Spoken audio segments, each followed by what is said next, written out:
Welcome to SVG-TV News for Friday, August 21st, 2015. I'm Lafern Fraser with the details. The South Leeward Highway Rehabilitation Project is said to be on target to meet its scheduled completion deadline. Community Liaison Officer Marlon Stevenson, in an interview with SVG-TV today, says the $25 million South Leeward Highway Rehabilitation Project is almost 50% complete and is steadily working toward meeting the May 2016 conclusion date. Stevenson, however, states that while the road could have been a bit wider in some areas, they were limited due to the rocky terrain. Based on our last site meeting, the estimate that was given for the percentage of the project completed is just over 50%. We have a considerable amount to pave. As a matter of fact, the entire road network is to be paved, and that is a considerable portion. If you notice across it, this is one of the major part of the works, and most of it is completed. And what you see happening here is we're trying to make sure the place is settled. As a matter of fact, if you notice, the road should have gone a little more to the left. You'll see that we almost have a lane. We almost have a lane of road between the curb and the bank, but because of the instability of the rock terrain, we had to step back away from the bank, and hence we are almost back to the original road base, but we should have been a little bit more closer to the bank. So this is a major part of the work. This is completed. The curbs are in, the underground gutters and so on are in place. So all that we have to do now is pave, and this will be one of the first areas that we'll be paving. Stevenson further explains that they are now in the process of testing the quality of the materials to carry out the road paving, and says motorists can expect to be driving on smoother roads within the next 3 weeks. The asphalt plant is already set up. It's located in Leeward, and it's close to the base where we're getting the base material from, so that mixing, you don't have to travel too far. Everything is mixed in almost one location. So the asphalt plant is commissioned. We tested, the contractors tested some of the materials already, did patching here and there with some of the material from that plant. So to know the quality, what quality they're producing. I know they have to do a final test for approval. I don't know when that will be done, but that should be done pretty soon, for sure, before they start the final paving. And some road users were happy to share with SVG-TV News how they feel about the construction of the South Leeward Highway. A very good thing, because normally the road was a bit too narrow. Like when two vehicles to pass, you know, like if a hold on for another vehicle pass, and that kind of situation. I feel very good about the road, and very safer now. Feeling very comfortable for the past couple of years I've been driving on this road, and it was really rough and rugged. For now, I'm feeling very comfortable because it's coming close to finishing. So I'm quite happy with that. But it's struck out good, and it's strong. It's a well-needed project. Everyone's been complaining about the condition of the road, and so now something's been done about it. So, it's a well-needed project, yeah. The opposition New Democratic Party, the NDP, today says it stands firmly in support of the government and people of Guyana in the ongoing territorial border dispute between that country and Venezuela. Political leader and president of the NDP, Arnim Eustace, in a statement today, says his party recognizes and appreciates the assistance rendered to St. Vincent and the Grenadines by Venezuela for over 30 years now. But the NDP stands firmly in support of the government and people of the CARICOM member state, Guyana, in the ongoing border dispute between both countries. The NDP leader says his party looks forward to a peaceful resolution of the territorial border issue and the maintenance of Guyana's territorial integrity. This country's Prime Minister, Dr. Ralph Gonsalves, has reiterated the importance of good leadership and cooperation in the effective management of natural disasters. Prime Minister Gonsalves was at the time addressing the launch of the Disaster Risk Reduction Project that will see several countries throughout the region receiving training and financial assistance from a number of international bodies, including ECHO, CDEMA, UNDP, and the International Red Cross. Dr. Gonsalves told the gathering that SVG has been experiencing a series of natural disasters in recent times, teaching the country the importance of preparedness. In every country, and particularly in small countries like ours, leadership is vital. Not just leadership by the Prime Minister, the Minister, but who is leading NEMO? and the staff you have at NEMO. What is the leadership on the ground? We have to build a community resilience with the persons in these committees who are working, plus the people themselves. We've had some earlier, but there is a frequency and intensity of adverse weather events. We have had 5 adverse weather events since 2010. We had Thomas, we had the April 2012 floods, we had 2013, the Christmas floods, but we also had 2 prolonged droughts, and there's a 6th disaster, the Sargassum. The Prime Minister notes that SVG, like other countries in the region, has contributed very little to world pollution, yet the islands are most frequently affected by natural disasters. To improve the quality of our lives, come to terms with this nature, and to further ennoble our Caribbean civilization.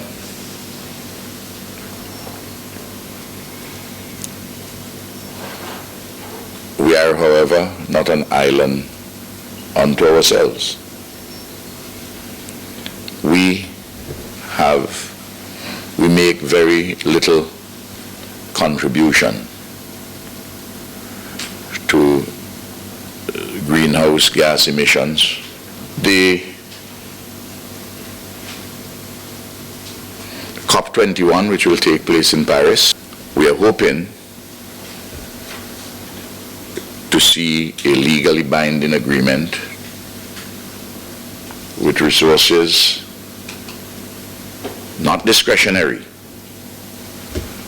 but resources which are obligatory and legally binding to be provided by those countries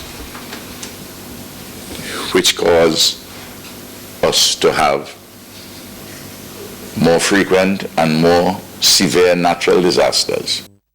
According to Dr. Gonsalves, the government of SVG is committed to reducing its carbon footprint and is happy to be working along with the countries of the region to combat the impacts of climate change.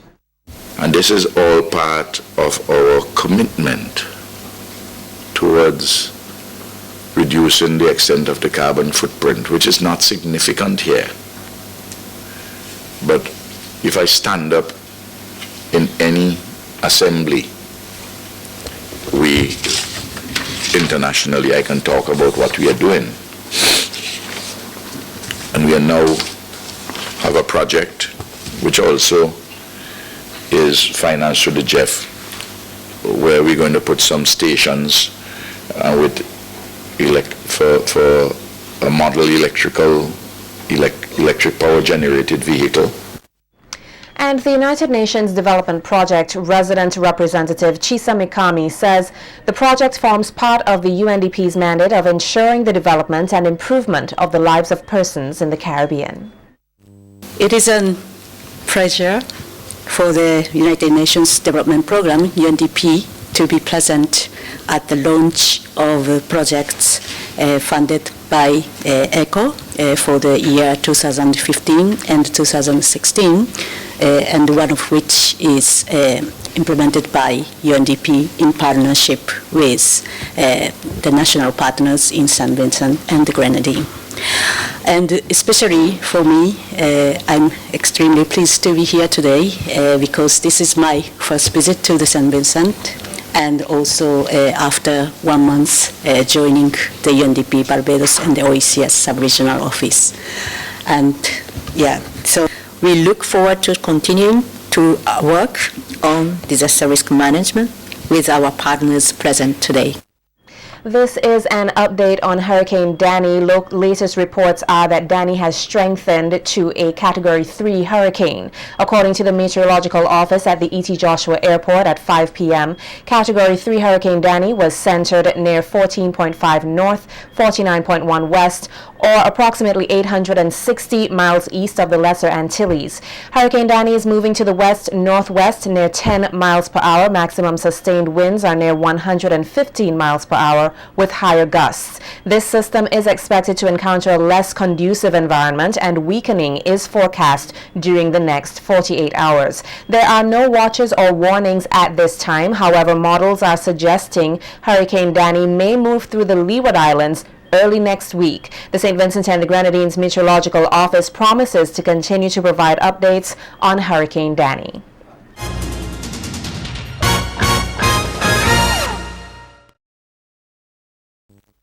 In more local news, with a significant portion of this country's forests still under recovery following the passage of Hurricane Tomas in 2010, Senior Forestry Supervisor Cornelius Richards says if SVG is impacted by another storm anytime soon, this can seriously disturb the parrot population in the wooded areas here. Richards says already some parrots have been discovered in habitable communities here in search of food, which he says can put the birds at great risk. The department has been recovering nicely from this event. We have done some reforestation. To say the least, we've several hundreds of acres were destroyed. Our parrot, which is our endemic flagship species, was severely affected by the storm. A lot of their nest trees, their habitat, their home was destroyed. And in the case of the Georgetown area, we have now parrots coming down into the communities. Not a good thing, not really a good thing, looking for food and shelter. And in fact, just last week, we had a situation where a young parrot was found where the mother would have laid the egg in a guguru tree just outside of South Rivers, and incidentally that landowner toppled the tree, and we were able to rescue that parrot. It's now been housed in quarantine. So we have these little issues that we're faced with during hurricane time. After 3 weeks of learning the Garifuna culture, some 140 youngsters will this Sunday showcase what they have learned in a grand concert at the Peace Memorial Hall. The featured presentation, which is entitled Tears of Exile, is based on a book written by Vincentian Trish St. Hill, Executive Director of the Urame Garifuna Cultural Retrieval Organization, or Yuga Cure. St. Hill says she is proud that Yuga Cure was able to conduct the workshop here for the 5th consecutive year, allowing them to impart various aspects of the Garifuna culture to Vincentian youths. Moreover, St. Hill says she's very impressed by how quickly the participants aged 7 to 17 have caught on. This year I think is the biggest turnout because we've had to actually split them in 2 classes.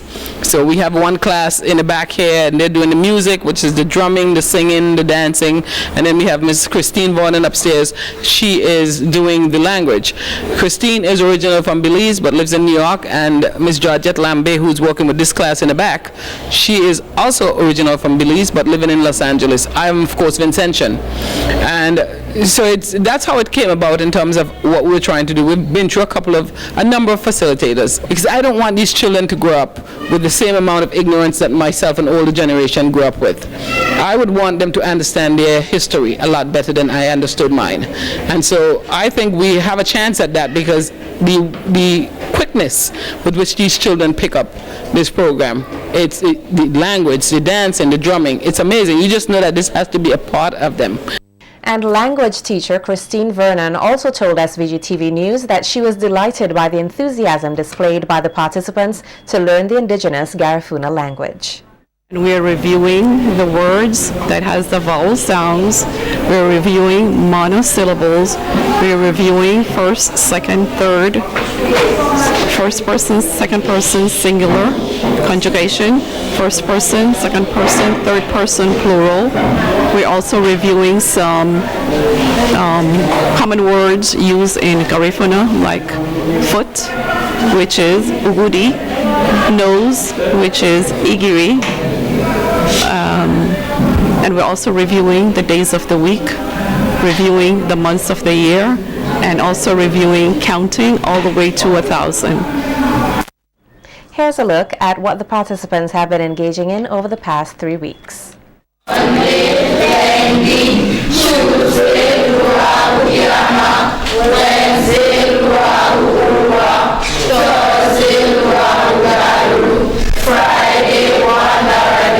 Saturday, Samui, Sunday, Dimasu.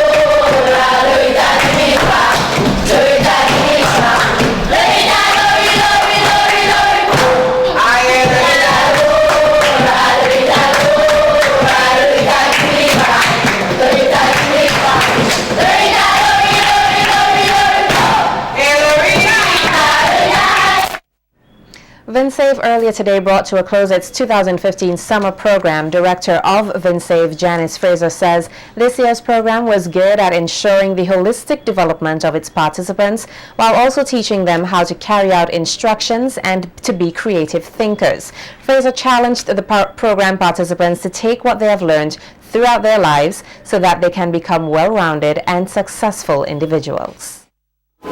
VinSave would like you to use what you have learned here on a daily basis in your daily life as you leave here. Whether it is the way you treat your friends, your parents and others generally, or whether you will continue to make the nice craft items that you have made, fruit salads, or cook, or what it is you would have done here. We'd also like you to remember our watchwords. We talked about the watchwords when we started. Remember that? Yes, we'd like you to remember those watchwords.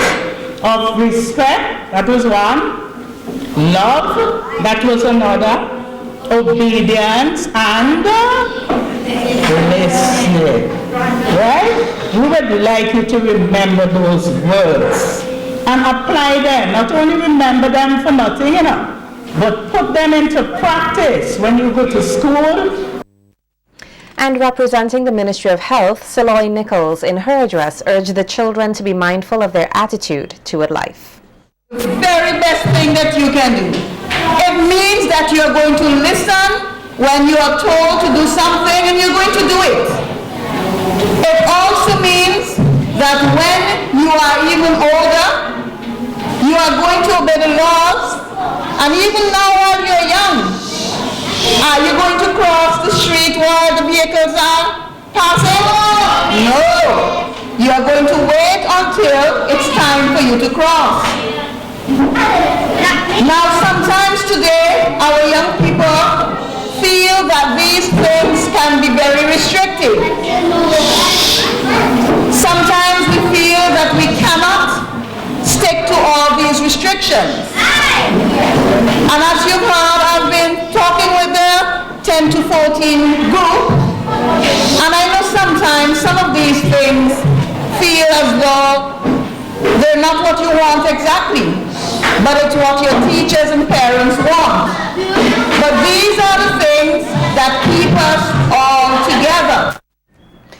The Ministry of Health, Wellness and the Environment will this weekend host a retreat to pilot test the Adolescent Group Manual and to also develop an action plan to guide the national adolescent policy for the next 3 to 5 years. The 3-day adolescent retreat will be carried out by the National Family Planning Division within the Ministry of Health and will be held at the Mount Coke Learning Resource Center from Friday, August 21st to Monday, August 24th this year. The retreat caters for 40 adolescents, one from each health center, along with 9 staff nurses, one from each health district. Stakeholders from throughout the civil service who are charged with the responsibility of working with adolescents are also expected to participate. The objectives of the retreat also include giving staff nurses the opportunity to plan and implement programs for adolescent groups, give adolescents the opportunity to participate in planning their group activities, and give stakeholders first-hand experience in adolescent activities. Members of the Special Services Unit, the SSU, have busted Georgetown residents 26-year-old Delano Clark, 23-year-old Jerry Clark, and 16-year-old student Romesh Barker with possession of 15,436 grams of marijuana on Thursday, August 20th, 2015 in the Fancy Mountains. Reports are that the drugs were discovered in a hut where the defendants were staying while police were on foot patrol. The trio was escorted earlier today before Senior Magistrate Carla James, facing the joint charge of possession of the drug with intent to supply. With legal representation from lawyer Israel Bruce, they all maintained their innocence. The police prosecution had no objection to their bail, which was allowed in the sum of $35,000 with 2 sureties. They were also ordered to surrender their travel documents to the court and to report to the Georgetown Police Station on Mondays and Fridays between 6 a.m. and 6 p.m. The matter has been adjourned and transferred to the Serious Offences Court for September 2nd, 2015 before Chief Magistrate Rayshan Brown Matthias, when a date is expected to be set for trial.